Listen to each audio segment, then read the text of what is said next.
Alas 5 na ng hapon ngayon ka lang dumating? Aba kanina pa ako rito ah. Saan ka na namang galing na babae ka at nauna pa ako sa'yo makauwi ha? Pasensya ka na, Rico. Nanguha pa kasi ako ng panggatong sa kakahuyan sa may tumana. Kaya hapon na ako nakapunta ng tindahan para bumili ng bigas. Nakita mo na? Ngayon ka palang pala magsasaing? Abay madalim na. Anong ginawa mo maghapon? Nagpatinda kasi ng mga ani niyang gulay si Aling Salve. Inilako ko sa kabilang baryo kaya hapon na ako nakauwi. Sayang din kasi. Pinambili ko na nga ng bigas natin yung kinita ko eh. Nanginginig ang mga kamay na katwiran ni Carmen. Inakala niyang kapag nalaman ni Rico na kumita siya ng araw na yon dahil sa pagtitinda ng mga inaning gulay ng kanilang kapitbahay, ay mawawala ang galit nito sa kanya. Sa lahat kasi ng ayaw ng asawa niya ay yung nauunahan siya nitong umuwi kapag galing ito sa trabaho. Mangangatwirang ka pa. Ang sabihin mo, nagbabad ka na naman sa tsismisan dyan sa tindahan kaya ngayon ka lang lintik ka. Magpasalamat kami, bisita akong darating. Kundi baka samain ka na naman sa akin. Sumama ang loob niya sa sinabing yon ni Rico. Sa halip kasi na magpasalamat ito dahil nakabili na siya ng mga kailangan nila sa kusina, ay masasakit na salita pa ang maririnig niya mula rito. Pakiramdam tuloy niya ay wala na siyang nagawang tama sa paningin nito. Parang lahat na lang ng gawin niya ay nahahanapan ito ng butas at dahilan para magalit sa kanya. Hindi niya maintindihan kung bakit ganon ito sa kanya, gayong ramdam naman niyang kahit paano ay mahal naman siya nito. Siya nga pala, may dala akong 2 kilo na manok, nandun sa kusina. Talaga? Naku, mabuti naman at may pang-ulam tayo ngayon.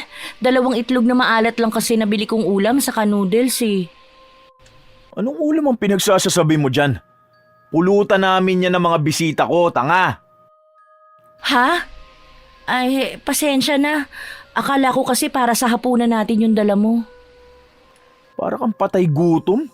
May ulam ka na, gusto mo pang lamunin yung pulutan namin? Sarap mong bigwasan ah. Bilisan mo nga dyan, para makapagluto ka na. Baka mamaya dumating na yung mga katrabaho ko, hindi ka pa nakakaluto. Oo, magluluto na nga. Pero anong gagawin ba dun sa manok na dala mo? Gawin mong baka, boba. Tinatanong pa ba yan? Iluluto mo syempre. Rico, ang ibig kong sabihin, anong luto? Gumamit ka nga minsan ng utak, Carmen. Palibasa, pang-hostess lang lagi ang alam mo eh. Kaya walang laman yung kukote mo. Lalo mo lang pinaiinit ang ulo ko sa katangahan mo. Baka hindi kita matansya, magulpi lang kita. Nasaktan siya sa tahasang pangmamaliit na yon ni Rico sa kanyang pagkatao. Pero mas pinili na lang niya ang manahimik para hindi na ito magalit ng husto. Alam niyang masasaktan lang siya nito kapag kumibo pa siya at mga tuwiran. Sige, aadobohin ko na lang ito. Sabawan mo yung kalahati para may sabaw naman kami. Sa kadamihan mo sinaing mo. Tapos dala mo kami ng kanin doon sa kubo mamaya pagkaluto mo niyan para makakain mga bisita ko bago uminom. Pero wala na tayong bigas para bukas kung isasaing ko lahat yun ngayon. Punyeta, ang dami mong reklamo ah. Puro ka dada. Saka mo na isipin yung isasaing bukas, buisit ka. Lutuin mo na muna yung dala ko bago ka patamaan sa akin. Agad siyang yumuko sa takot na baka saktan na naman nga siya ni Rico. Tahimik na nasundan na lang niya ito ng tingin nang pumasok ito sa kwarto upang magpalit ng damit pambahay. Hindi niya mapigilan ang pangiliran ng luha sa mga mata dahil sa di magandang pagtrato ng asawa sa kanya. Akala niya ay totoo ang kabaitang nakita niya rito noon kaya siya nagtiwala. Ngunit nagkamali siya. Naging kabaliktaran kasi ng lahat ng inaasahan niya ang nangyari nang iuwi na siya ni Rico sa baryong yon. Ilang buwan pa lang kasi ay lumabas kaagad ang tunay nitong ugali. Hindi naging asawa ang turing nito sa kanya kundi isang mahalagang pag-aari at utusan. Baka kukupad-kupad na naman ang kilos mo dyan, Carmen. Bilisan mo at parating na tiyak sila Celso. Oo, sandali lang naman lutuin to. Sige, bahala ka dyan. Hintayin ko na rin sa kubo yung mga bisita ko ah. Siguraduhin mo lang na maayos ang trabaho mo dyan. Ayoko mapahiya, sinasabi ko sa'yo.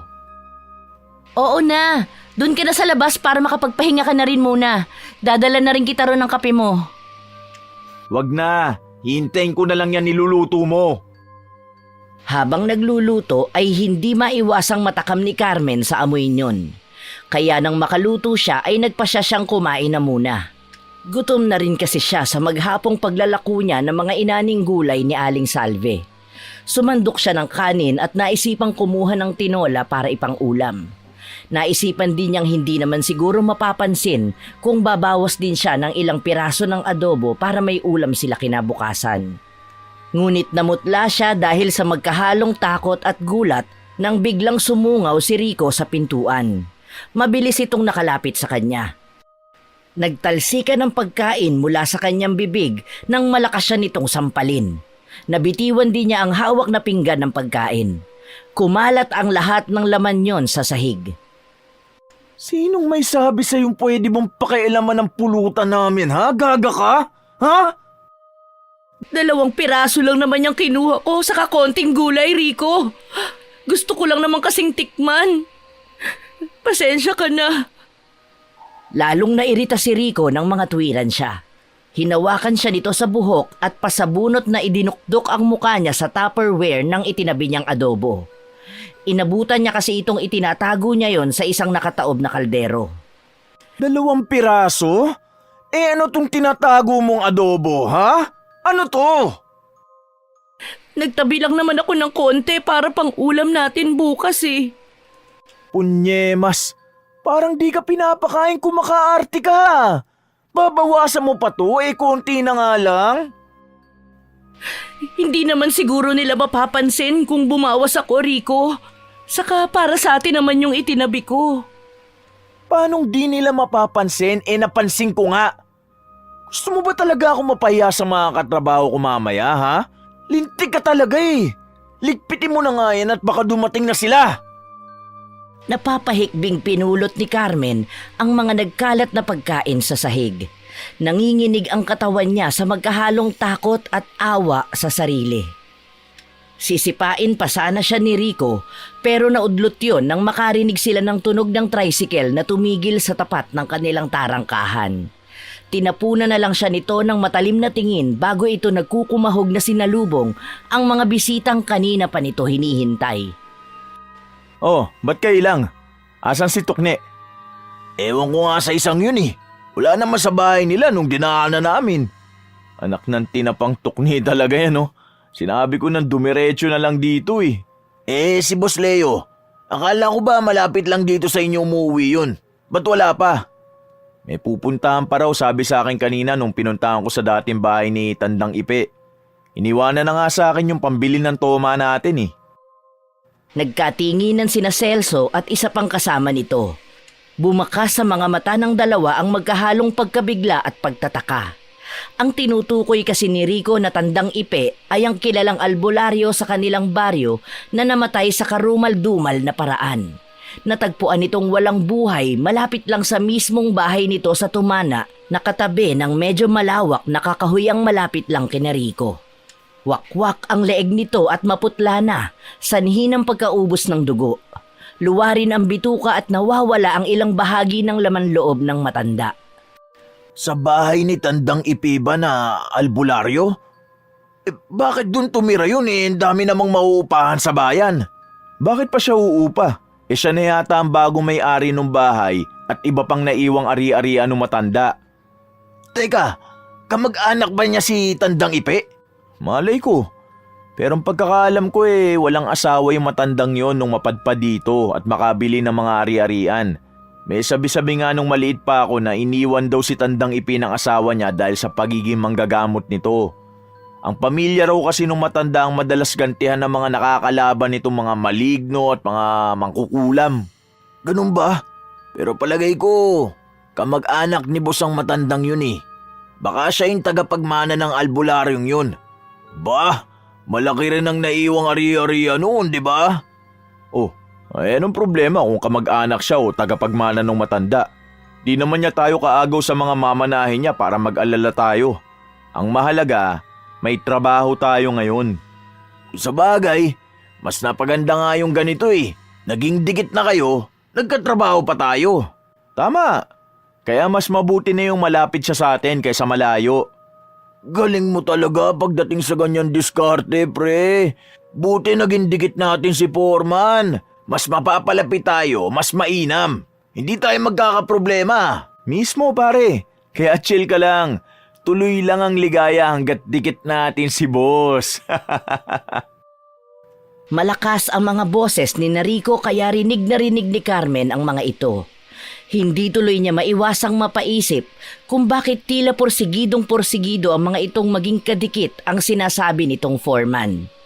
Naisip niyang marahil para manatili ang mga ito sa trabaho hanggang matapos ang kontrata nito sa paggawa ng kalsada. Ayon kasi kay Rico ay may ilang buwan pa bago yun matapos. Kaya para sa mga tulad nitong construction worker ay malaking bagay yun. Pero talagang pakiwari niya ay may iba pang dahilan ng mga ito bukod sa trabaho. Pero pre, parang wrong timing kami kanina. Narinig namin parang may world war kayo ni Mrs. Ha, yun ba? Wala yun pre. Lambing pa lang yun para tumino si Mrs. Kulang na kasi sa Carino brutal. Siya nga pala, nagpaluto ako ng pulutan sa kakanin para ready mga bodega natin sa alak, di ba? Sandali at sasabihin ko kay Carmen na ipaganda na tayo. Pagkasabi nun ay mabilis nang tumayo si Rico at tinungo ang kusina.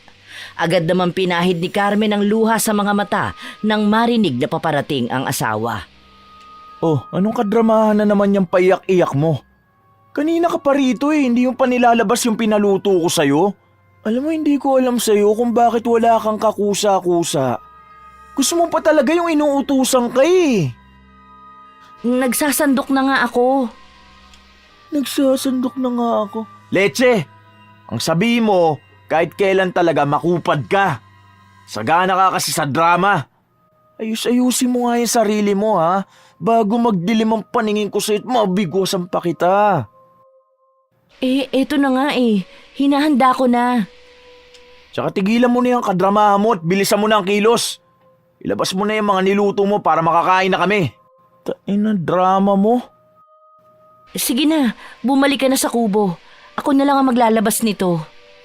Nang iwan siya ni Rico ay saktong dumating ang sinasabi nitong boss. Narinig niyang tuwang-tuwang binati ito ng kanyang asawa kaya lalo siyang nagmadali sa paghahanda ng mga pagkain. Oh, Boss Leo, tuloy ka! Dito tayo sa kubo! Langya, kala ko i-Indianin mo na kami. Tagal mo eh. Ganun ba? Pasensya na ha, may inasikaso pa kasi ko sa bayan eh. Ayos lang yung boss. Ang importante, nandito na kayo at tuloy na ang jamming natin. Tsaka tamang-tama boss, nagpaluto ako ng adobong manok at tinola kay misis. Para may tsibog na tayo, may pulutan pa. Oh, edi nagabono ka pa pala.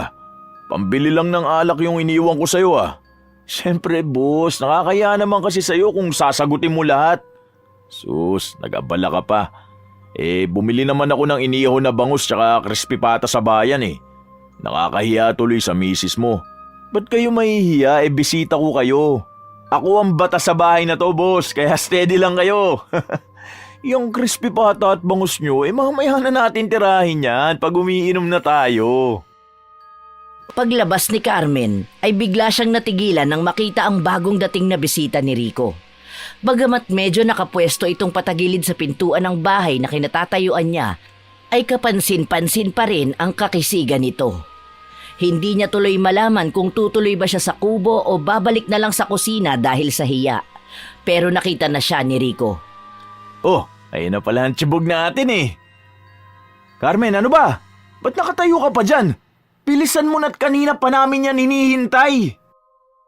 Sigaw ni Rico sa kanya na nagpagising sa saglit niyang pagkatulala. Subalit, lalong sumikdo ang dibdib niya nang bumaling sa kanya ang gwapong muka ng bisita nito.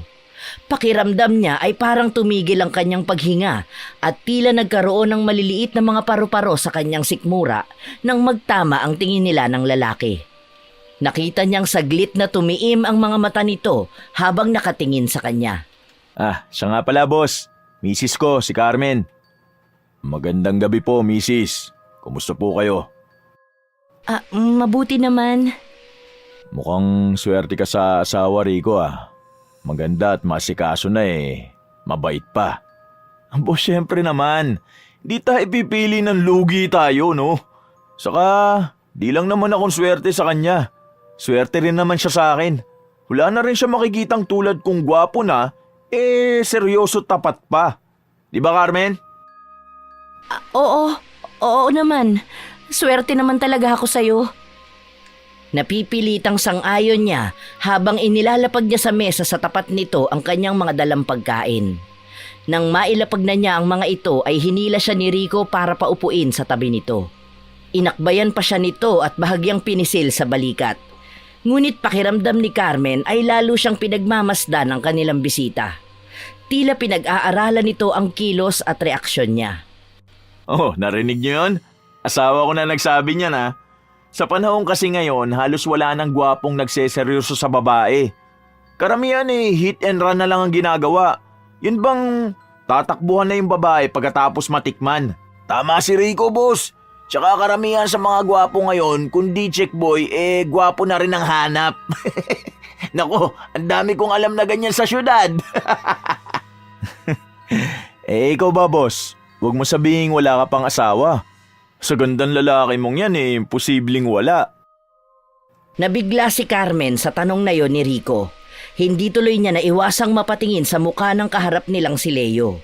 Bigla ang sikdo ng kaba sa kanyang dibdib nang makitang tumingin din ito ng matiim sa kanya.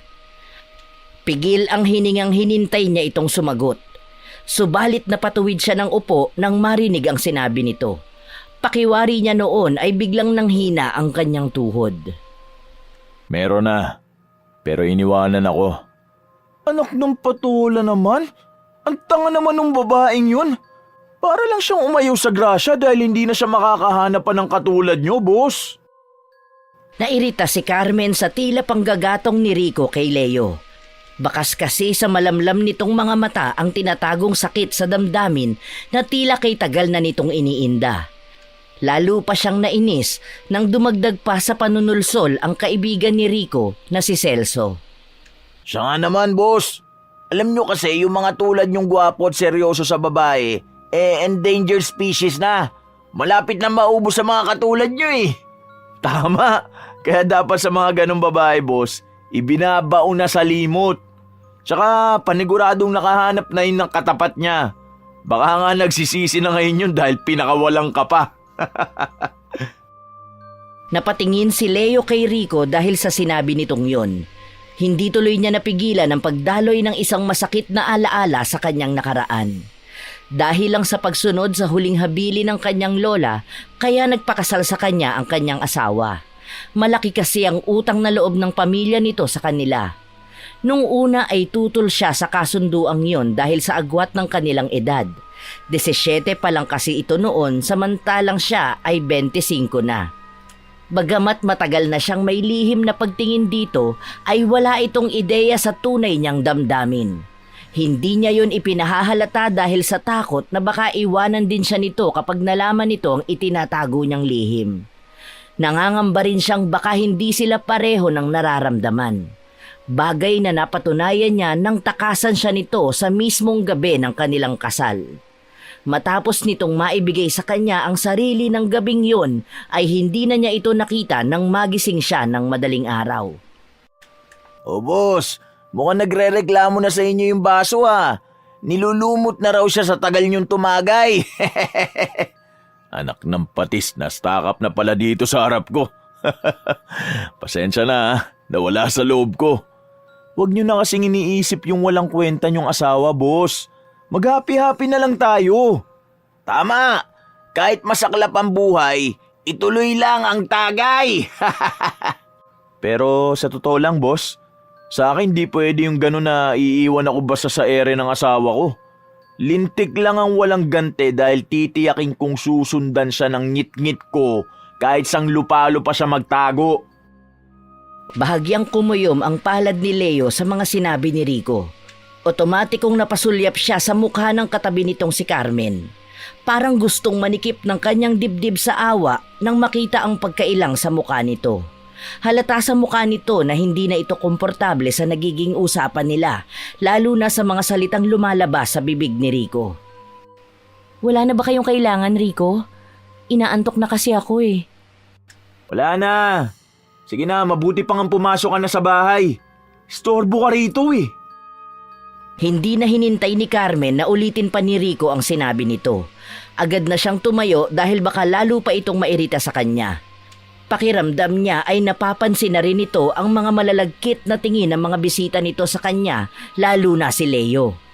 Magalang siyang nagpaalam sa mga ito at mabilis na pumasok sa bahay.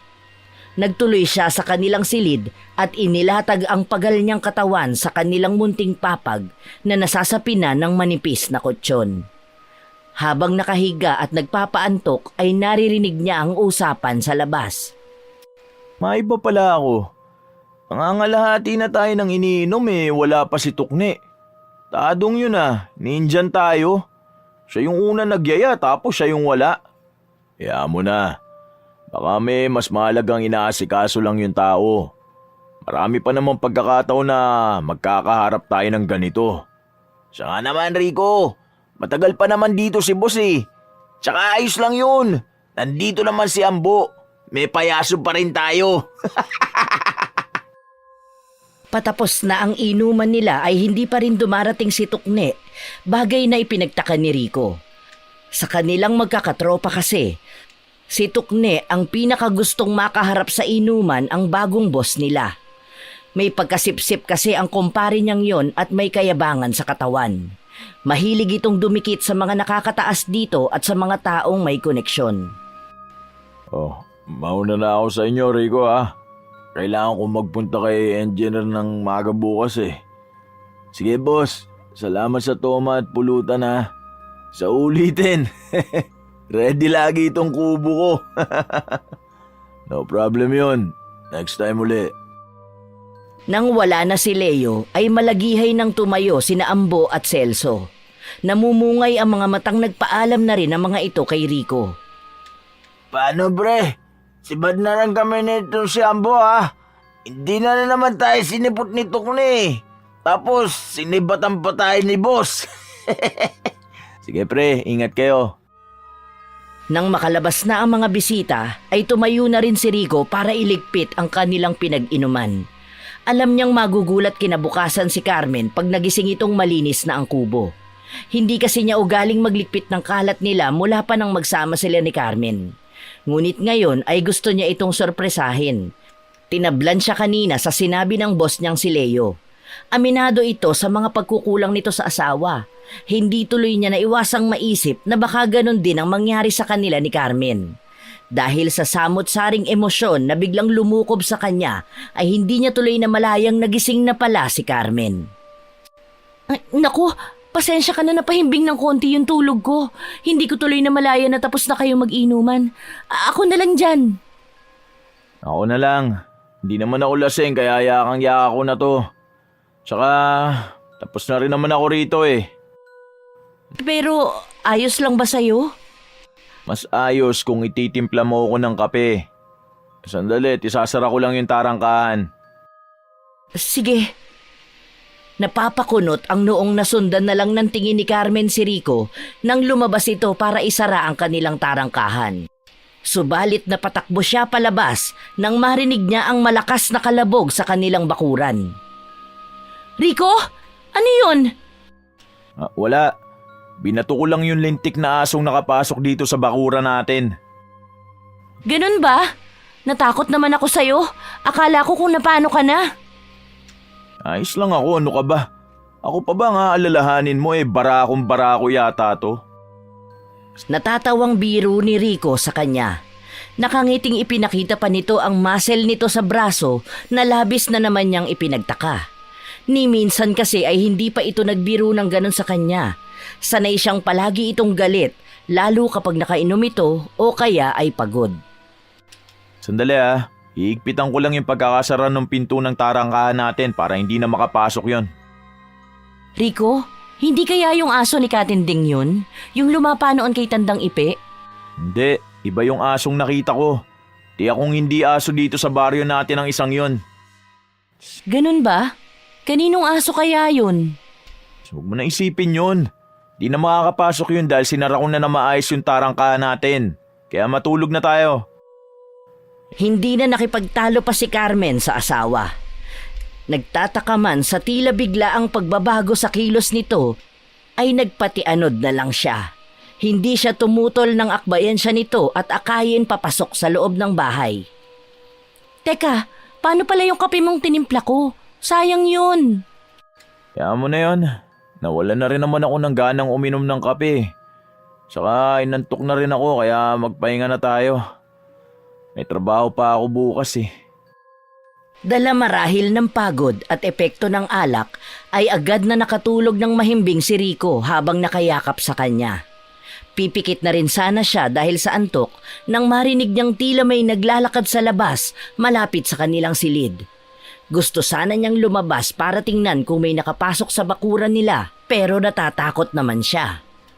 Hindi rin naman niya magising si Rico para ito ang tumingin dahil baka magalit na naman ito. Hindi na lang sana niya yon papansinin, tutalay nakalak naman ng maigi ang lahat nilang pinto at bintana. Isa pa ay parang hindi naman yabag ng tao ang naririnig niya. Subalit nang makarinig siya ng marahas na hagok ng tila galit na hayop ay napabalikwas siya. Puno ng kuryosidad na dahan-dahan siyang tumayo upang sumilip sa siwang ng bintana ng kanilang silid. Sa parte kasing yun niya ito naririnig.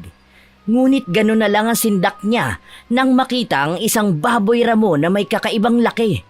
Nakatayo ito sa tapat ng bintana paharap sa kanya. Nasisinagan ito ng liwanag ng buwan at ng ilaw na nagmumula sa kwarto nila, kaya't kitang-kita niya ang mabalasik nitong anyo. Nangatog ang buong katawan niya nang lumapit ito sa tapat ng bintana na waring alam na sumisilip siya. Malakas siyang napasigaw nang bahagyang kumiskis ang nakausli nitong dalawang pangil sa bintana. Dahilan para magising si Rico. Lintik naman Carmen oh. Natutulog ang tao nang bubulaho ka ng sigaw. Nakakainit ka talaga ng ulo eh. May baboy ramo sa labas ng bintana, Rico. Napakalaking baboy ramo. Anak na, ano na naman bang drama yan? Paano magkakaroon ng baboy ramo sa bakura natin wala namang baboy ramo dito sa baryo natin? Naiiritang asik ni Rico sa kanya. Tumayo ito at binuksan ang bintana nila ngunit wala itong nakita. Oh, asa na yung baboy ramo sinasabi mo? Ang liwanag ng buwan sa labas, wala naman ako nakita. Sa kautang na loob naman, Carmen. Nakita mo namang isinara ko ng mahigpit yung tarangkahan natin eh. Isa pa, palibot tayo ng bakod at masinsin ang pagkakagawa ko noon. Pero totoo ang sinasabi ko. May nakita akong napakalaking baboy ramo sa may bintana. Malakas ang kutob kong aswang yon, Rico. Ang tindi ng imahinasyon mo naman, Carmen. Daig mo pa yung sabuga. Sa edad mong yan naniniwala ka pa sa aswang? Pero Rico, totoo ang aswang. Matulog ka na nga. Aswang sa inalintik ka. Baka mapigong pa ako sa'yo, tamaan ka pa sa akin eh. Storbo ka sa pagtulog. Naiiling na niyakap na lang ni Rico ang asawa nang mahiga ito sa tabi niya. Maaga pa ang pasok niya kaya wala siyang balak makipag-away dito. Ngunit kinabukasan ay nagulantang sila nang matagpuan ng isa sa kanilang mga kasamahan sa trabaho ang wala ng buhay na katawan ni Tukni. Nakahandusay ito sa batuhang may ilang daang metro lang ang layo sa ginagawa nilang kalsada. Maging siya ay nangilabot sa itsura ng bangkay nito. May malaking wakwak ito sa leeg na parang sinakmal ng kung anong malaking hayop na may malalaki at matatalas na ngipin. Sa sobrang lalim at laki niyon ay halos maghiwalay na ang ulo nito at katawan. Puno rin ito ng malalalim na kalmot at kagat sa braso. Nakanganga ito at dilat ang mga mata. Waring sindak na sindak sa kung anumang nakita nito bago ito nalagutan ng hininga. Tragis pre, nadali si Tukni ah. Kaya pala hindi tayo sinipot kagabi. Oo nga eh. Sino kaya tumira sa kanya? Sa itsura ng bangkay ni Tukni pre.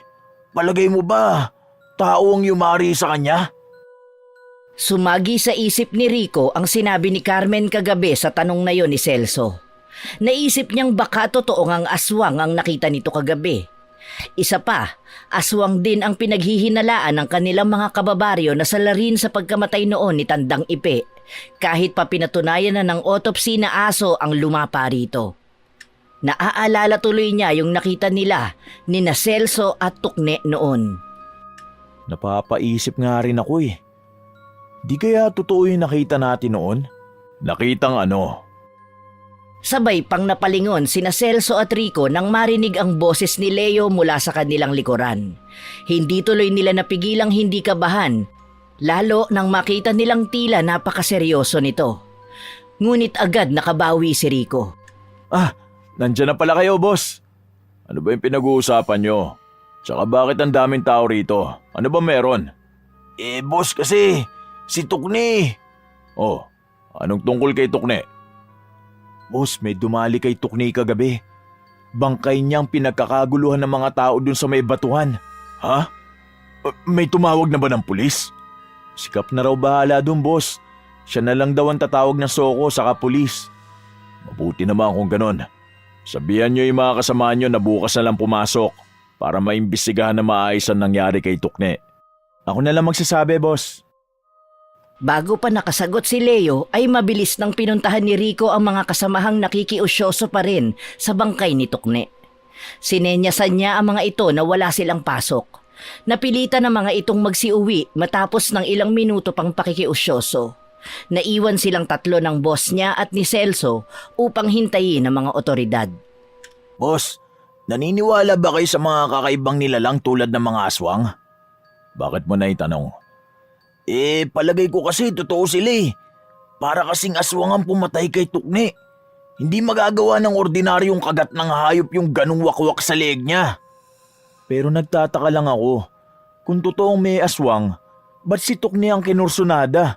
Di ba mga buntis lang at may mga sakit ang tinitira ng aswang? Baka naman may atraso sa aswang na yun ang kaibigan nyo. Nagkatinginan sina Rico at Celso. Kapwa sila nakaramdam ng kaba dahil sa sinabing yon ng kanilang boss.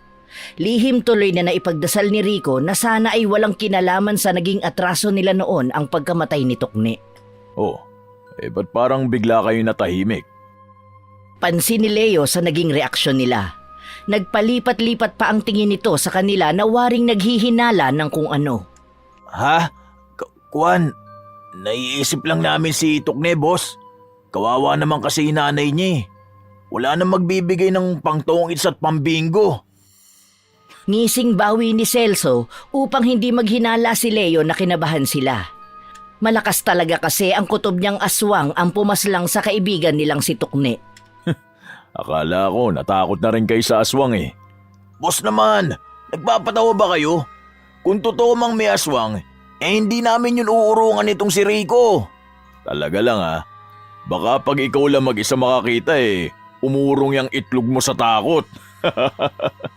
Ba't kaya parang ang tagal naman ng mga pulis? Lalangawin na dun yung bangkay ni Tukne sa batuhan di pa nagsisidating yung mga hinayupak. Singit ni Rico para maiba na ang usapan. Hindi na kasi siya komportable sa tila nanunuring mga tingin ni Leo sa kanila. Hindi niya alam kung anong iniisip nito tungkol sa kanila ni Celso.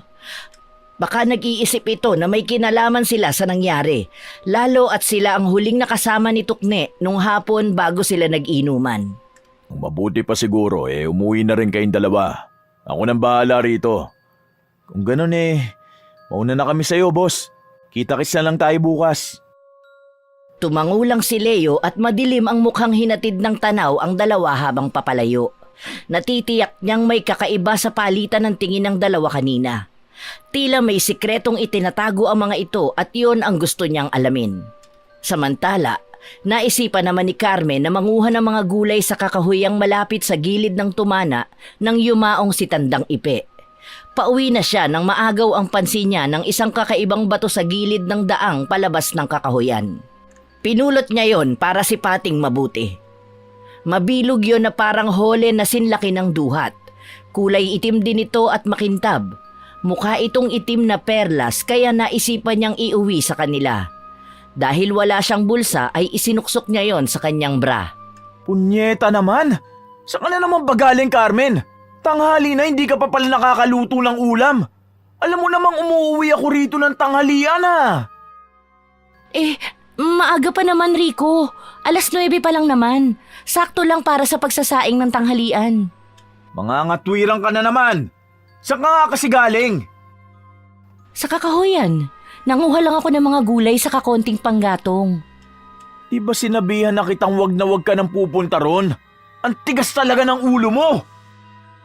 Marami kasing mga sitaw at okra dun sa gilid ng bakod ng tumana ni Tandang Ipe. Sayang naman kung di pakikinabangan. Carmen naman, ba't ba parang napakatanga mo? Alam mo namang dun nilapa ng aso si Tandang Ipe. Punta ka pa ron ng punta. Grabe ka naman kung makatanga. Wala na rin naman yung asong lumapa doon sa matanda. Di ba pinatay na yun ng mga taga-munisipyo dahil delikado na raw? Lalo raw yung tatapang at lagi ng mga ngagat dahil nakatikim na ng laman ng tao. Hindi alam ni Carmen kung bakit biglang lumakas ang loob niya ngayong mga tuwiran kay Rico. Pakiramdam din niya ay parang biglang uminit ang kanyang mukha. Kunot noong napatingin naman sa kanya si Rico. Mukha yatang nagkakasungay ka na, Carmen. Ang lakas na ng loob mo magtaas din ang boses sa akin. Ayoko lang naman kasing matulad ka kay Tandang Ipe at kay Tukne. Bakit? Ano nangyari sa kaibigan mo? Patay na si Tukme, Carmen. Hindi pa alam kung sino o ano ang pumatay sa kanya. Wakwak kasi ang leeg niya at nawawala rin ng ibang laman loob. Sinasabi ko na nga ba? Totoo yung nakita ko kagabi, Rico. Aswang ang baboy ramong nakita ko sa may bintana. Malamang na siya ang pumatay sa kaibigan mo. Hindi ko alam kung paniniwalaan kita. Wala naman kasing baboy ramo sa baryong to. Isa pa, hindi nananalakay ng tao ang ganong hayop maliban kung saktan mo. Hindi na lang nakipagtalo si Rico kay Carmen. Siya man kasi ay parang gusto nang maniwala na aswang nga ang pumaslang kay Tukne. Hindi yun magagawa ng normal na tao kahit pa nasa ilalim ito ng epekto ng ipinagbabawal na gamot. Hindi rin kayang sakmalin ng isang ordinaryong aso ang leeg nito ng ganoon na halos mapigtal sa katawan. Wag na nga natin pag-usapan ng tungkol dyan. Magsahin ka na lang. Siya nga pala. Yung crispy pata kagabi andun sa kalderong may takip. Hindi naman nagalaw yun eh. Yun na lang ang paksiwin mo. Oo, sandali. Magpapalit lang ako ng damit. Nangangati ako rito sa mga amorsekong dumikit sa damit ko eh. Bago pa nakapagsalita si Rico, ay mabilis nang tinungo ni Carmen ang kanilang kwarto para magbihis. Pagkapasok ay agad niyang hinubad ang damit na puno ng amorseko. Nagulat pa siya nang biglang malaglag mula sa kanyang bra ang batong napulot niya. Dinampot niya yon at muling sinipat. Napansin niyang tila lalo yung gumanda at tumingkad ang pagkaitim. Nangingiting itinago niya yon sa ilalim ng kanyang damitan. Buwan din ang nakalipas ngunit walang nangyari sa kaso ng pagkamatay ni Tukne. Walang nahuling salarin dahil lumabas din sa autopsy na pangil umano ng isang malaking aso ang sanhi ng mga kagat na nakita rito. Kung kaya't nagpalabas na lamang ng ordinansa ang kanilang munisipyo na bawal ang pag-aalaga ng malalaking aso. Ipinagbawal din ang mga asong gala sa mga barangay at sino mang mahuling may alagang aso na hindi nakatali ay pagmumultahin. Hindi pa rin talaga ako makapaniwalang aso lang pala ang katapat ni Tukne. Mabuti na rin sigurong ganun ang resulta ng investigasyon sa pagkamatay ni Tukne, pre. Dahil sa asong yun ligtas pa rin ang sikreto natin. Anak naman ng pating, pre, oh. Baka may makarinig sa'yo sumabit pa tayo. Mabuti na lang tulog na si Carmen. Tragis ka, pre. Hanggang ngayon hindi maalis sa isip ko yung nangyari. Kung di nyo kasi naisipan ni Tukne na haluan ng pulbos yung mga iniinom natin, hindi sana mangyayari yun. Lintik talaga. Sinabi nang inaamoy yung boses mo, baka may makarinig sa atin. Baka mapahamak pa tayo ng dahil sa'yo niyan eh. Singhal ni Rico kay Celso. Mabuti na lang talaga at tahimik na ang gabi at wala ng mga tao sa labas. Naniniwala pa rin kasi ang mga tao na aswang ang may kagagawan sa pagkamatay ni Tukne, maging ni Tandang Ipe. Kaya't takot na ang mga kababaryo nila na lumabas sa gabi. Pero, sino nga kaya yung kumana kay Tukne? Bamalay ko, pareho tayong walang alam tatanungin mo ko. Nagtatanong lang naman yung tao init agad ng ulo mo. Siyempre, baka lang may pinaghihinalaan ka at gusto mong sabihin din sa akin. Sinong paghihinalaan ko? Aso nga raw yung nakapaslang kay Tukne, sabi sa autopsy. Lintig na autopsy kasi yan Walang kwenta. Parang mga inutil na pulis lang dito sa atin Walang silbi. Mas mabuti pa siguro pre, umuwi ka na habang hindi pa tayo ganong lasing. Para kapag nasalubong mo yung aswang na tumodas kay Tukne, may labang ka. Simpleng pagtataboy pre Makauwi na nga, bago mo pa ako'y pagtulakan palabas. Ugok, umuwi ka na't i-score pa ako. Sira ulo, huwag ka manginggit. Natatawa pang sigaw ni Celso nang isara ni Rico ang tarangkahan. Papasok na siya ng bahay nang may mapansin siyang tumakbo galing sa may bandang kwarto nila. Mabilis itong nakalusot sa parte ng bakod nilang patungong kakahuyan. Bagamat hindi niya yun namukhaan dahil sa bilis, ay natitiyak niyang tao yon at isang lalaki. Pakiwari ni Rico ay umakyat lahat ng dugo niya sa ulo dahil sa hinalang nabuo sa isip niya. Halos mamula sa galit na pumasok siya sa bahay at nagtuloy sa kanilang silid. Lalong sumulak ang dugo niya nang makitang gising si Carmen at tila may sinisilip pa sa bintana. Mabilis siyang nakalapit dito at buong gigil itong sinampal. Punyeta ka? Nalingat lang ako saglit, sinasalisihan niyo na ako? Dito pa talaga sa pamamahay ko? Nanginginig sa galit na sigaw nito kay Carmen. Gigil na dinaklot nito ang buhok ng babae sa kahinila patayo. Sino yung lalaki mo? Sino? Wala akong alam sa sinasabi mo, Rico! Bitawan mo ako! Nagpupumiglas na sikmat ni Carmen. Lalo namang nag-ulol sa galit si Rico. Sa tingin niya ay tumapang na si Carmen at marunong nang lumaban sa kanya dahil sa kabit nito. Pinagtataasan mo na ako ng boses ngayon Bakit? May pinagmamalaki ka na Bitawan mo ako, Rico! Ano ba? Wala akong alam sa binibintang mo! Anong wala Anong wala? Kitang-kita kong kagagaling lang dito ng lalaki mo. Saan mo pinadaan? Sa bintana? Kaya ba nakasilip ka pa kanina? Sa sobrang galit ay muli nitong sinampal si Carmen. Hindi pa to nasiyahan ay sinuntok pa nito ang babae sa sikmura. Dahil doon ay nanlalambot na napakapit si Carmen sa ibabang bahagi ng munting lagayan niya ng damit. Kasabay niyang bumagsak sa sahig ang batong itinago niya roon kasama ng ilang piraso ng damit na nahawakan niya. Agad yung nakaagaw sa pansin ni Rico. Dinamput yon ng lalaki at sinipat. Ano to? Perlas na galing sa kabit mo?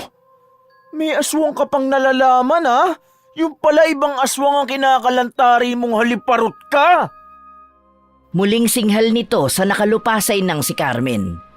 Isinuksok nito sa bulsa ng suot na polo shirt ang itim na perlas at muling hinawakan sa buhok si Carmen.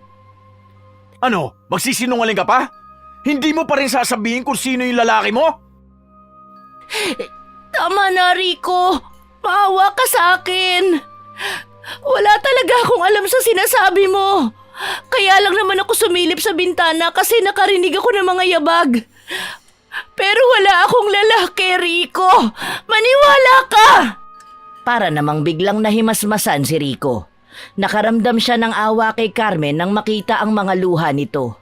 Saka lang niya napansin na puro napalapasa ang mukha ng asawa. Ngunit hindi niya pinahalata yun dito. Nanatiling matigas siya kay Carmen. Ngayon siguro alam mo na kung paano ako magalit, Carmen. Kaya't wag na wag mo akong tatarantaduhin dahil baka hindi lang yan ang abuti mo sa akin. Naintindihan mo?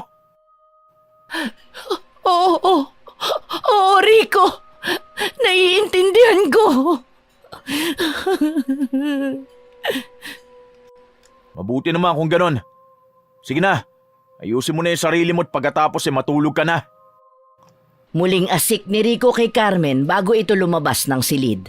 Nagpa siya itong sa kubo matulog dahil hindi nito kayang marinig ang mga sigok at hikbi ni Carmen. Hindi niya sinasadyang masaktan ito ng todo. Nagsisisi siyang nadala siya ng bugso ng damdamin.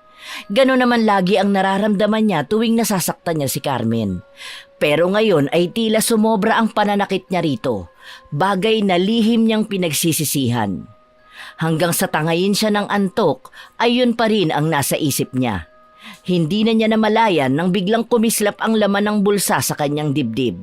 Lumabas doon ang itim na perlas at saglit na nanatili sa ere. Pagkatapos ay bigla itong pumasok sa kanyang bahagyang nakaawang na bibig. Mataas na ang araw nang magising si Rico kinabukasan. Pahinamad itong bumangon at tinungo ang kanilang silid para silipin si Carmen. Mahimbing pa rin ang tulog nito kaya't hindi na niya ginising. Tutal ay linggo naman at wala siyang pasok sa trabaho, kaya't siya na lang ang lumabas para bumili ng kape at sigarilyo sa tindahan sa tapat nila. Pabili nga ng isang 3-in-1 na kape, Aling Bebang. Samahan nyo na rin ang 6 na stick ng yosing pula. Oo, sandali lang at bubuksan ko lang itong isang pakete. Siya nga pala Rico, nakarating na ba sa'yo ang balita? Naku, kay talaga, Aling Bebang. Pagdating sa balita ang bilis makasagap. Baka gusto mo lang namang malaman agad. Pero kung ayaw mo, di wag. Ano ho bang balita yan? Abay patay na raw yung kumparing Celso mo na taga-kabilang purok ah. Natagpuan daw ng pamangkin niya sa kakahuyan na wakwak ang leeg at waratang tiyan. Kaninang madaling araw lang. Walang ligoy-ligoy na balita ni Aling Bebang sa kanya. Pakiramdam niya ay nanlamig ang buo niyang katawan sa narinig na sinabi ng matanda. Hindi na tuloy niya nahintay na maibigay nito ang mga binili niya. Nagmamadali na siyang umuwi at ginising si Carmen upang magpaalam. Pupunta lang ako sa kabilang purok, doon kina Celso. Baka gabihin ako kaya't wag mo na ako hintayin. Isara mong mabuti ang tarangkahan bago ka matulog. Aayusin ko rin muna yung konting sira ng bakod sa may tapat ng bintana para walang makapasok doon. Bakit ba parang aligagang-aligaga ka? Ano bang meron kina Celso at gagabihin ka pa? May nangyari raw kay Celso. Aalamin ko kung totoo. Natagpuan daw kasi kaninang madaling araw yung bangkay niya sa kakahuyan. Ako ang huling kasama ni Celso kagabi. Kaya siguradong tatanungin ako ng mga pulis. Ayokong dito pa ako sa bahay imbestigahan ng mga lintik na yun. Magkahalong pangamba at takot ang nararamdaman ni Rico ng mga sandaling yun. Pakiwari niya ay iniisa-isa sila ng kung anumang nilalang na yon na pumaslang kina Tukne at Celso. Malakas kasi ang kutob niyang magkaugnay ang nangyari sa dalawa. Hindi na rin naman tumutol si Carmen sa mga sinabi ni Rico. Para sa kanya ay mabuti ngang hindi muna niya ito makita buong maghapon. Hindi lang niya maisatinig ngunit tila unti-unti nang nawawala ang kaunting pag-asa niyang magbabago pa ito. Ang pag-asang yon na tangi niyang pinanghahawakan kaya't hindi niya to magawang hiwalayan. Isa pa'y natatakot din siyang magkamali ulit ng desisyon. Nang makaalis si Rico ay nag-asikaso na rin siya ng sarili para humango ng maititindang gulay sa kanilang kapitbahay. Palabas na siya ng kanilang tarangkahan nang bumungad sa kanya si Leo. Oh, ikaw pala. Hindi mo ba ako papapasukin man lang sa loob ng bakuran nyo? Kwan kasi, wala rito si Rico. Hindi naman si Rico ang sadya ko Gusto lang kitang makita uli para kumustahin. Pero mukhang hindi maayos ang lagay mo sa tingin ko. Hindi na nakatutol pa si Carmen nang tuloy na pumasok si Leo sa kanilang bakuran. Dumiretso ito sa kubo at prenting na upo roon. Napilitan si Carmen na pakiharapan ito. Hindi ka na sana nagpunta pa rito? Baka maghalit si Rico. Hindi ako natatakot sa kanya. Kaya ko siyang harapin kahit saan at kahit kailan. Pero ayoko maging tampulan ng chismis dito. Sana naiintindihan mo. Nauunawaan kita sa parting yan. Pero kung hindi ko maintindihan, kung bakit ka pumapayag na tratuhin kanyang parang basahan? Bakit mo hinahayaang saktang kanya ng ganyan? Wala kang alam sa mga pinagdaanan ko sa Maynila bago ko nakilala si Rico. Kaya mo nasasabi yan. Isa pa, mahirap nang itama ang buhay ko ngayon. Magiging tama ang lahat sa'yo kung sasama ka sa akin.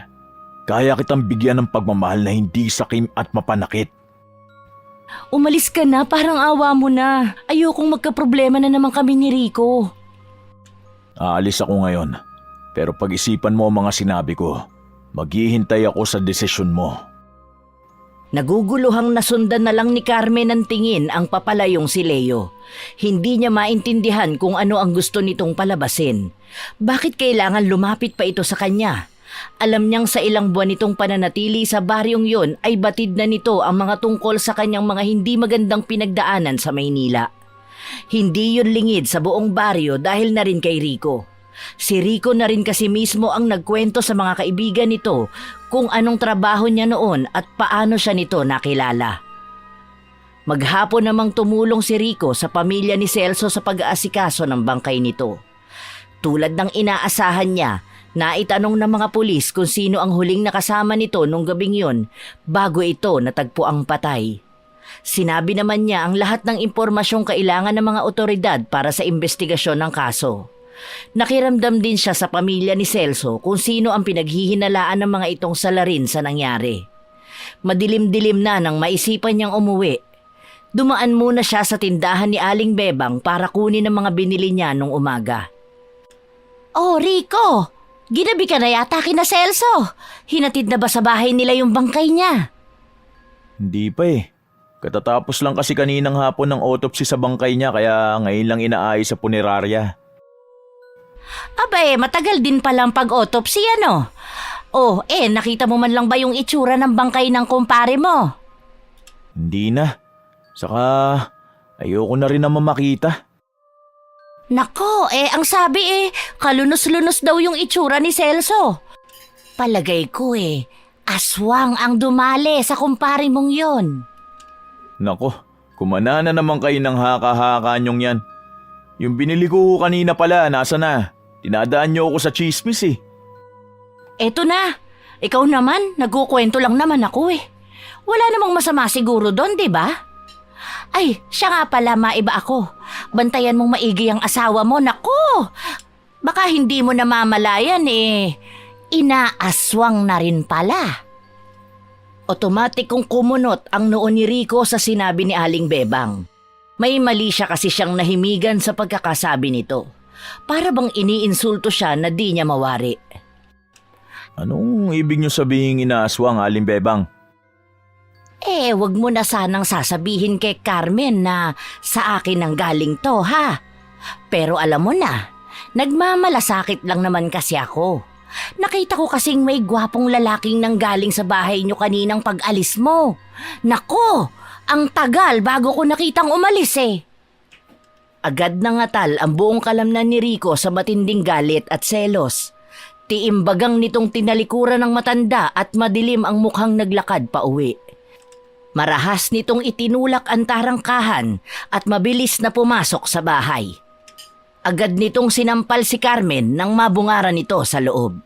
Talipandas kang babae ka? Bakit, Rico? Ano na naman ang kasalanan ko? Sinabi ko naman sa'yo, di ba? Wag na wag mo akong gagaguhin, punyemas ka! Pero hindi pa ako natatagalang umalis ng bahay nagpapasok ka na pala agad ng ibang lalaki rito. Hindi na nakatiis si Carmen sa walang habas na pananakit ni Rico sa kanya. Tuluyan ang napatid ang kahuli-hulihang hibla ng pasensya niya at naubos na rin ang takot niya sa katawan. Nang muli siyang hablutin ni Rico ay malakas niya itong itinulak at tumakbo sa kusina. Sinundan siya ni Rico ngunit agad niya itong inambahan ng nahagilap niyang itak. Sige, lumapit ka! Saktan mo ulit ako para may dahilan akong tagpasin ang ulo mong walang laman! Carmen, ibaba mo yan! Ibaba mo sabi yan! Hindi, Rico! Sawang-sawa na ako sa mga pananakit mo! Punong-puno na ako sa mga pambibintang mo! Lahat naman ng pag-intindi ginawa ko na para lang makuha ang tiwala mo! Pero bakit ayaw mo ibigay sa akin yun? Dahil hindi ka karapat-dapat sa tiwala ko. Alam kong iiwan mo rin ako kapag nakita mo ang kahinaan ko tulad ng ginawa ng nanay ko sa tatay ko. Mahal ni Rico si Carmen, ngunit natatakot siyang iparamdam yun. Ayaw niyang makita nito na ito ang kanyang kahinaan. Natatakot kasi siyang maulit sa kanya ang nangyari sa kanyang ama. Masyado itong mabait at marupok kaya hindi man lang nangimi ang kanyang ina na iwanan sila. Naging sanhi yun upang matakot siyang magpakita ng pagmamahal. Kung ganun pala, Bakit hindi mo na lang ako hiwalayan? Dahil kung di mo kayang magtiwala sa akin, hindi mo rin ako kayang mahalin, Rico. Patuloy mo lang akong sasaktan. Hiwalayan? Para ano? Para maging malaya kang sumama sa kabit mo?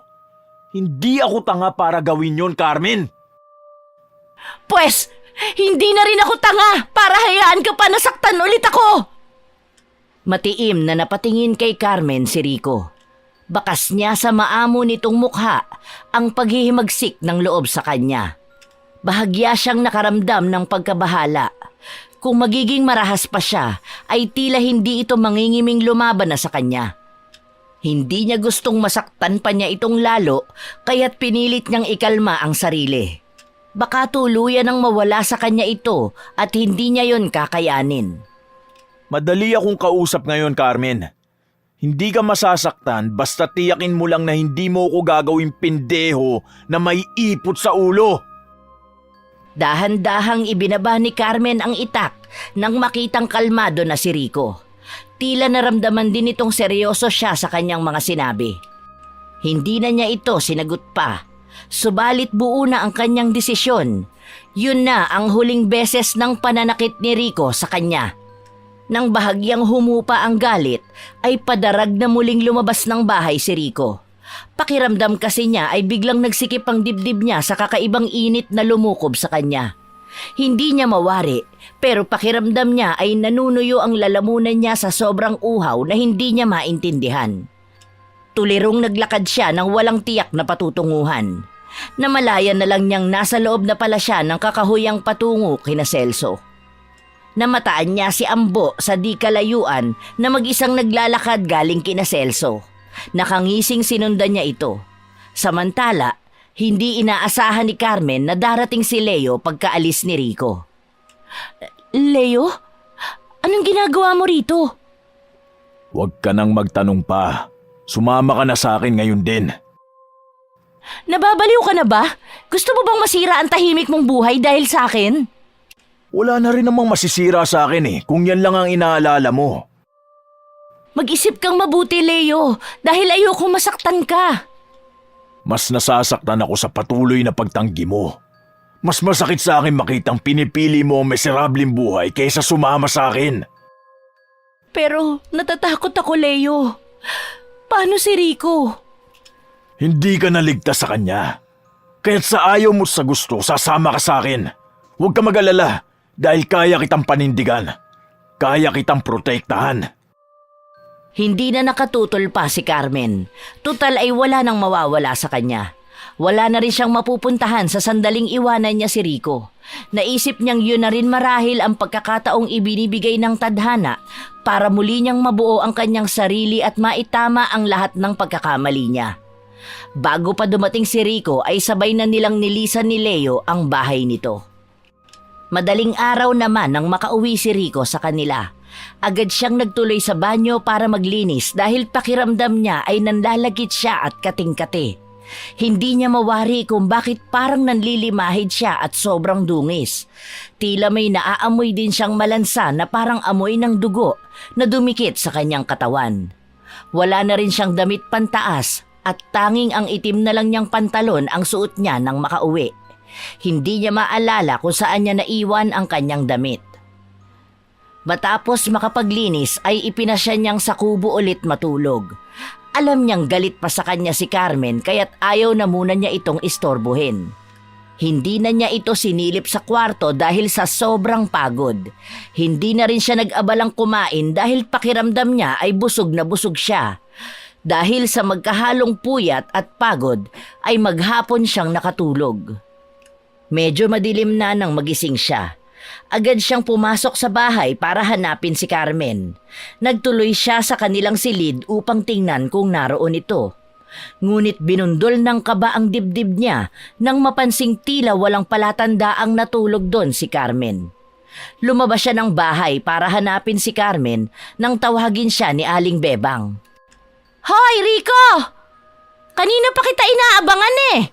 Mula kasi nung makita kitang dumating kaninang madaling araw hindi ka na lumabas. Saan ka ba galing kagabi at alas 4 ka na yata ng umaga nakauwi? Ano bang pakialam mo kung anong oras ako umuwi, Aling Bebang, ha? Hindi naman sa nakikialam ako. Nag-aalala lang ako sa'yo dahil nakita kitang parang pagod at nanlilimahid. Akala ko na paaway ka dahil parang napansin kong parang may natuyong mga dugo at putik yung mga braso mo. Tapos nakahubad ka pa. Matalim ang mga matang napatingin si Rico sa matanda. Nag-alala siya sa mga sinabi nito. Hindi siya nito dapat nakita sa ganong ayos dahil tiyak na ipagkakalat nito yon. Nag-aalala o nag-aabang ng maibabalita? Ay, nabanggit mo ang balita. Alam mo na bang patay na raw si Ambo? Nakita raw ang bangkay niya doon sa kakahuyang papunta kila Celso eh. At ito pa ha, wakwak ang leeg nito at butas ang dibdib. Pero may hinala ang mga pulis na lumaban si Ambo. Para raw kasing nagpagulong-gulong pa ito habang nakikipagbuno sa pumaslang sa kanya. Abay dumikit na nga raw sa katawan nito yung mga putek gawa ng mahamog at umambon kagabi. Sinagilahan ng hindi maipaliwanag na kaba si Rico sa balita ni Aling Bebang sa kanya. Biglang may mga putol-putol na eksenang lumitaw sa kanyang balintataw. Bahagya pang sumakit ang ulo niya nang pilit niya itong alalahanin. Pero hindi siya nagpahalata kay Aling Bebang. Walastik. Lakas ng radar nyo ah. Detalyadong detalyado eh. Daig nyo pa reporter sa TV kung magbalita. Partida ah. Di pa kayo palalabas niyan ha, pero hanip makakuha ng mga impormasyon. Sus! Ba't parang baliwala lang yata sa'yo yung balita ko? Ni hindi ka man lang nagulat. Abay, kainuman mo rin yun tulad ni Tukne at Celso ah. Wala ako sa mood makidalamhati ngayon, Aling Bebang. Siya nga pala, napansin niyo ba si Carmen? Maghapon kasi ako nakatulog dahil sa pagod at puyat eh. Di ko tuloy alam kung saan nagpunta yung babaeng yun at gabi na wala pa. Ay, oo. Nako, yan nga ang dahilan kung bakit kanina pa kita inaabangan eh. Bakit nga ho ba? Pero wag mo sasabihin na ako ang nagsabi sa'yo ha. Hindi natulog dyan yung asawa mo. Nararamdaman ni Rico ang biglang pag-akyat ng dugo niya sa ulo sa narinig. Pakiwari niya ay bahagyang nanginig ang kanyang laman sa tinitimping galit. Kurado ho ba kayong hindi natulog sa bahay si Carmen? Ay oo naman. Kitang-kita ng dalawang mata ko na sumama ang asawa mo kagabi doon sa gwapong lalaking nagpunta kahapon dyan sa bahay nyo. Parang nakita kong nakainuman mo na rin yun minsan eh, noong bago mamatay si Tukne. Napasabunot sa ulo si Rico nang mapagtanto kung sino ang lalaking tinutukoy ni Aling Bebang. Hindi siya maaaring magkamali. Ang foreman nilang si Leo ang kabit na sinamahan ni Carmen. Kuyom ang kamaong nilisan niya ang tindahan ni Aling Bebang. Mabuti na lang at maagang sumikat ang buwan kaya't maliwanag sa daan patungo sa Tumana. Mabilis niyang narating ang bahay ni Tandang Ipe na kasalukuyang tinutuluyan ni Leo. Inabutan niyang nasa labas ito ng bahay at tila inaasahan na ang pagdating niya.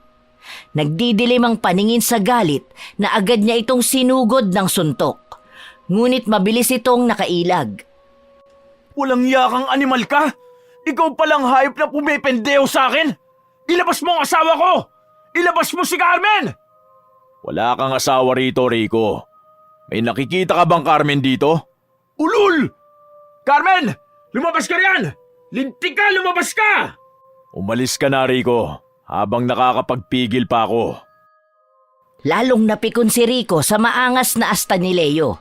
Gigil na muli niya itong sinugod at pinaulanan ng sipa at suntok. Subalit lahat ay nasasangga nito. Saglit siyang tumigil sa pag-atake rito at matiim itong tinitigan. Dahil sa naririnig na komosyon sa labas, ay napilitan namang lumabas si Carmen. Ano to, Carmen? Akala ko ba nagkasundo na tayo? Di ba sabi mo gusto mo magtiwala ako sa'yo? Pero ano tong ginawa mo, ha? Binalaan na kita pero tinatarantado mo pa rin ako! Pasensya ka na, Rico. Ginawa ko rin naman lahat ng pagtitiis sa piling mo. Sa kabila ng mga pagkukulang mo, ng mga pangmamaliit mo sa akin at pananakit ay hindi ako bumitaw. Binigyan kita ng maraming pagkakataong ipakita sa akin na karapat-dapat ka ring mahalin. Pero sinayang mo lahat yun. Ano, ganito na lang ba yun? Iiwan mo na lang ako basta sa ere? Tragis. Bakit? Dahil dyan sa kabit mo, ha? Ang gagong yan bang pinagmamalaki mo? Hindi ko kabit si Leo. Kasal ako sa kanya. Kaya kung meron man akong kabit, ikaw yon at hindi siya. Daig pa ni Rico ang nasabugan ng bomba sa revelasyong yon ni Carmen. Pakiramdam niya ay saglit siyang nabingi. Parang gustong sumabog ng dibdib niya sa pinagsamang galit at pagkabigla. Kalukuhan? Paano mangyayari yun? 5 taon na tayo nagsasama. Dahil ako ang babaeng nang iwan sa kanya ng gabi ng aming kasal, Rico. Ako ang walang kwentang babaeng yon. Bata pa lang ay lihim ng may gusto si Carmen kay Leo. Kahit malaki ang agwat ng kanilang edad ay hindi yun naging hadlang sa kanya para mahalin ito. Kaya't pumayag siya nang ipagkasundo silang ipakasal. Ngunit tutol si Leo kaya't nagdalawang isip siya. Ngunit hindi na siya noon makaatras dahil malaki rin ang utang na loob nila sa pamilya ng lola ni Leo. Ang mga ito ang may-ari ng lupang inaasikaso nila. Ang lola rin ni Leo ang gumasto sa kasal ng mga magulang niya at ito rin ang nagpaaral sa kanya. Ngunit hanggang nakasal sila ay hindi nagpakita ng interes sa kanya si Leo. Kaya't matapos ang gabing yon ng kasal nila ay ipinasya niyang lumaya sa kanila. Nagpunta siya sa Maynila dahil alam niyang hindi papayag ang mga magulang niya na makipaghiwalay siya kay Leo lalo't katatapos lang ng kasal nila. Natakot kasi siyang makulong sa relasyong siya lang ang nagmamahal. Ayaw niyang maranasan ang hirap ng loob na dinanas ng inay niya sa piling ng kanyang ama. Sa kabila ng maraming taon ay hindi ito natutunang mahalin ng itay niya. Pinikot lang kasi ng kanyang ina ang itay niya. Ramdam din niya ang paghihirap ng loob ng kanyang ama sa pagsasama ng mga ito. Dahil lang sa kanya kaya tinitiis ng mga itong magsama. Punyeta, ano to, lukuhan? Lintik! Ginagawa niyo na pala akong tanga, hindi ko pa alam! Di ko rin naman inaasahan ang pagkikita namin, Rico. May ibang dahilan sana kung ba't ako narito sa baryo nyo. Hindi malaman ni Rico kung anong damdamin ang pangingibabawi ng mga sandaling yon. Magkakahalong emosyon ang lumulukob sa kanya. Parang gusto niyang sumigaw sa sama ng loob. Nanlilisik ang mga matang napatingin siya sa dalawa. Pumasok ka na sa loob, Carmen. Hindi, Leo. Tatapusin natin ang pag-uusap na ito. Kung ganun ay hindi ko na ililihim ang lahat sa'yo, Carmen. Para malaya kang makapagdesisyon. Pagkasabi niyon ay unti-unting nagbago ang anyo ni Leo. Nagmistula itong halimaw na pinaghalong aso at baboy ramo dahil sa pag-usli ng uso nitong biglang napuno ng matatalim na ngipin.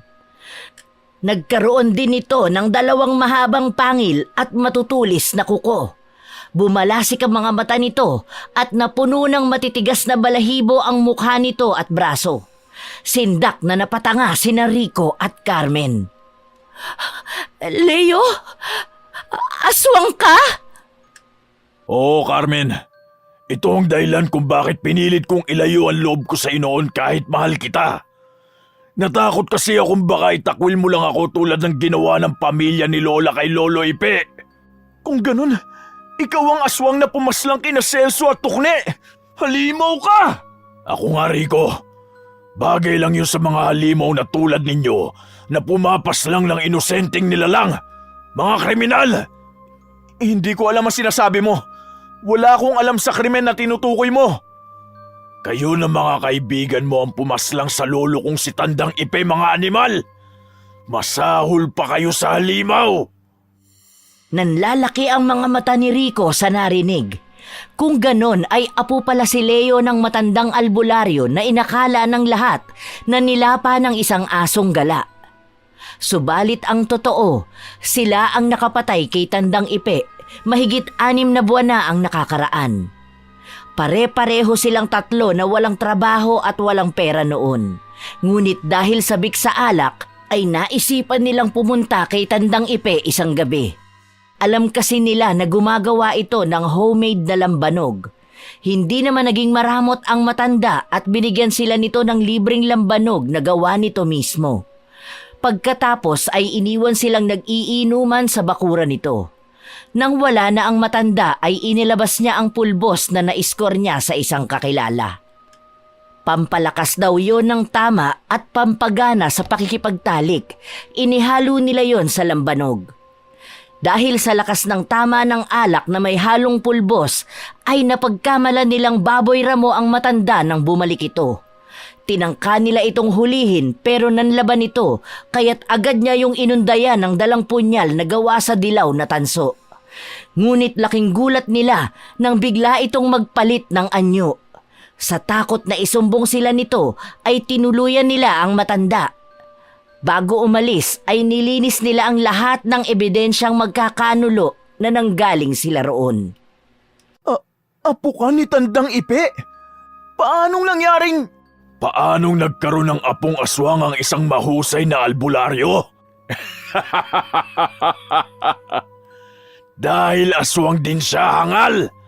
Isang aswang na may angking galing sa panggagamot! Kitang-kita ni Leo ang pagkagitla sa nasisindak na mukha ni Rico. Ang pagkakaalam kasi sa baryong yon ay walang kamag-anak ang kanyang lolo at matagal na itong iniwan ng asawa.